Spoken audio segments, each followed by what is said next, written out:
साथियों, आप सभी का इस प्लेटफॉर्म पर स्वागत है। यहाँ पर अभी हाल ही में हुए एक विवाद के बारे में चर्चा करेंगे। यह विवाद था कि अभी हाल ही में क्या हुआ है कि बीटिंग रिट्रीट जो सेरेमनी होती है उससे महात्मा गांधी के पसंदीदा जो भजन है अबाउट विद मी, जो अभी तक उसमें शामिल था, उसको सरकार के द्वारा हटा दिया गया है। तो इसी की वजह से यह एक विवाद का विषय बन गया था। तो अब ये पूरा विवाद है क्या, और ये अबाउट विद मी भजन किसका है, और इसके अतिरिक्त बीटिंग द रिट्रीट जो सेरेमनी होती है यह क्यों आयोजित की जाती है, इन सभी चीज़ों के बारे में इस वीडियो में हम लोग चर्चा करेंगे। तो यहाँ पर हमारा जो दृष्टिकोण है वो परीक्षा के हिसाब से है कि परीक्षा में इस पूरे मुद्दे से कौन से फैक्चुअल चीज़ें पूछी जा सकती हैं या किन किन फैक्टों को हमें पता होना चाहिए जिनसे परीक्षा में प्रश्न बन सकता है। हम उन्हीं फैक्टों की इस वीडियो में चर्चा करेंगे। तो चलिए प्रारंभ करते हैं। तो सबसे पहले बात करते हैं कि चर्चा का कारण क्या है, क्या विवाद रहा है। तो राष्ट्रपिता महात्मा गांधी के एक पसंदीदा भजन अबाउट विद मी की धुन इस वर्ष अर्थात 2022 में राष्ट्रपति भवन के बीटिंग रिट्रीट जो सेरेमनी होती है उसमें नहीं बजाई जाएगी। बीटिंग रिट्रीट समारोह के लिए 26 धुनों की सूची जो है तैयार की गई, जिसमें यह धुन शामिल नहीं है। महात्मा गांधी की पुण्यतिथि जो कि 30 जनवरी को होती है से एक दिन पहले 29 जनवरी को होने वाले बीटिंग रिट्रीट समारोह का समापन जो है वो अबाइड विद मी धुन के जरिए किया जाता था। अब ऐसा नहीं है कि यह विवाद पहली बार हुआ है, इससे पहले भी इसको लेकर विवाद हुआ है। वर्ष 1950 से लगातार इस धुन को बीटिंग रिट्रीट समारोह में बजाया जाता रहा है। वर्ष 2020 में पहली बार इसे समारोह से हटा दिया गया था। विवाद के पश्चात वर्ष 2021 में इसे फिर से शामिल कर लिया गया। अब 2022 में फिर से हटा दिया गया है। अभी तक समापन धुन ये हुआ करती थी, अब समापन धुन कौन सी होगी? तो वर्ष 2022 के समारोह का समापन अब जो है सारे जहां से अच्छा की धुन के साथ किया जाएगा। अब सारे जहां से अच्छा ये जो धुन है या जो यह गीत है, इसके संबंध में थोड़े से फैक्टों को देख लें। तो इसके रचनाकार कौन थे? कवि मोहम्मद इकबाल थे।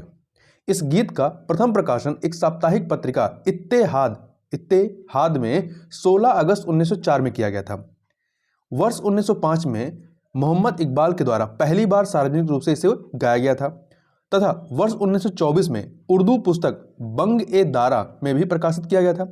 इसके अतिरिक्त सारे जहां से अच्छा गाने में जो संगीत है वो सितार वादक पंडित रविशंकर जी ने दिया था। अब जो नई शामिल धुन की गई है अबाइड विद मी जो भजन था उसकी जगह पे जो नई धुन शामिल की गई वो क्या है? देशभक्ति गीत ए मेरे वतन के लोगों की धुन को इसमें शामिल किया गया है।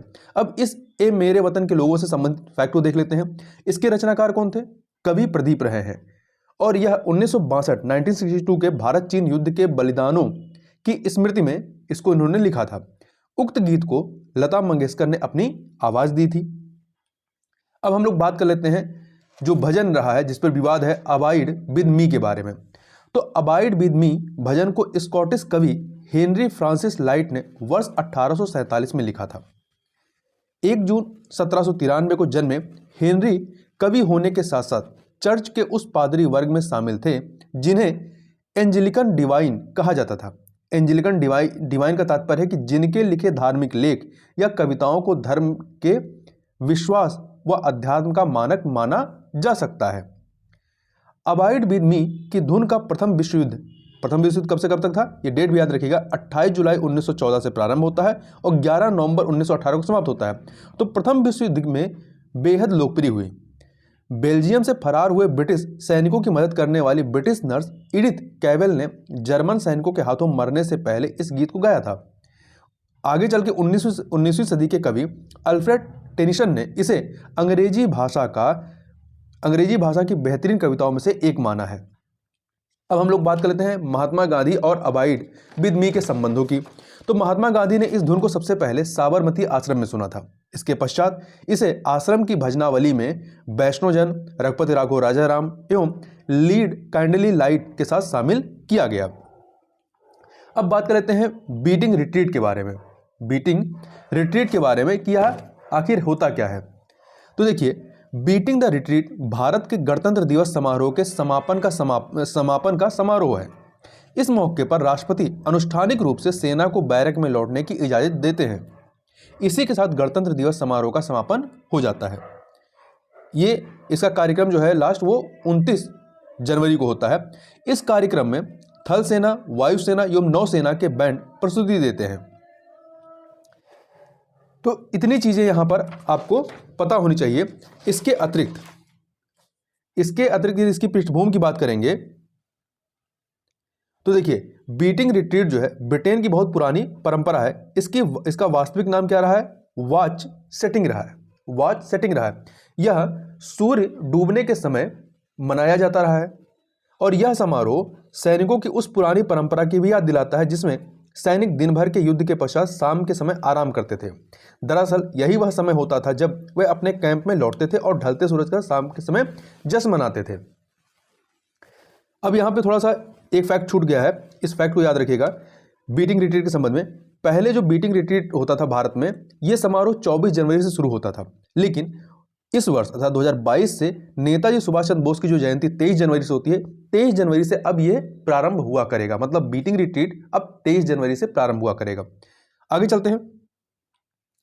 अब भारत में बीटिंग रिट्रीट सेरेमनी प्रारंभ कब से होती है? तो इसकी शुरुआत वर्ष 1950 से होती है। 1950 से लेके अब तक 2 बार इस समारोह को रद्द किया गया। तो ये महत्वपूर्ण फैक्ट है। कब कब रद्द किया गया? पहला 26 जनवरी 2001 को गुजरात में आए भूकंप के कारण इसको रद्द किया गया, और दूसरा 27 जनवरी 2009 को देश के 8वें राष्ट्रपति वेंकट रमन का लंबी बीमारी के बाद निधन होने पर इसको रद्द किया गया। और यहाँ एक फैक्ट और याद रखिएगा कि जो भजन अबाइड विद मी है, इसकी धुन जो है समारोह के आखिरी में नौसेना के बैंड दस्ते द्वारा बजाया जाता था। ठीक है, अलग अलग बैंड दस्ते होते हैं, तो इसको नौसेना के बैंड दस्ते के द्वारा बजाया जाता रहा है। तो ये आपका पूरा जो इसके संबंध में चीजें थी या जो फैक्ट थे उसकी चर्चा हम लोगों ने यहां पर की। तो बस इस वीडियो में इतना ही। मिलते हैं नेक्स्ट वीडियो में, तब तक के लिए बहुत बहुत धन्यवाद।